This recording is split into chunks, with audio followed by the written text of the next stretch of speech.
4 মাস পর সোমবার লন্ডন থেকে দেশে ফিরছেন বিএনপি চেয়ারপারসন বেগম খালেদা জিয়া। তার সঙ্গে 2 পুত্রবধূ ডা. জোবাইদা রহমান এবং সৈয়দা শর্মিলা রহমানও দেশে আসছেন। জানা যায়, খালেদা জিয়া সোমবার সকাল 9টায় সিলেট ওসমানী আন্তর্জাতিক বিমানবন্দরে অবতরণ করবেন। তারপর সেখান থেকে ঢাকায় আসবেন তিনি। বেগম জিয়ার অবতরণের বিষয়টি শনিবার এক ফেসবুক পোস্টে নিশ্চিত করেছেন জিয়াউর রহমান ফাউন্ডেশনের ইউরোপের সমন্বয়ক এবং তারেক রহমানের অত্যন্ত ঘনিষ্ঠ কামাল উদ্দিন। জানা যায়, বিমান বাংলাদেশ এয়ারলাইন্সের সাধারণ একটি ফ্লাইটে দেশে ফিরবেন তিনি। খালেদা জিয়ার সুবিধার্থে বিমান কর্তৃপক্ষ তাদের ফ্লাইটের নিয়মিত রুট লন্ডন সিলেট ঢাকার পরিবর্তে লন্ডন ঢাকা সিলেট করার প্রস্তাব করে।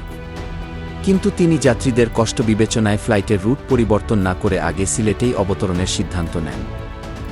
গত 8 জানুয়ারি উন্নত চিকিৎসার জন্য কাতারের আমিরের পাঠানো বিশেষ এয়ার অ্যাম্বুলেন্সে লন্ডন যান। লন্ডনে পৌঁছেই লন্ডন ক্লিনিকে ভর্তি হন খালেদা জিয়া। টানা 17 দিন লন্ডনে চিকিৎসাধীন ছিলেন তিনি।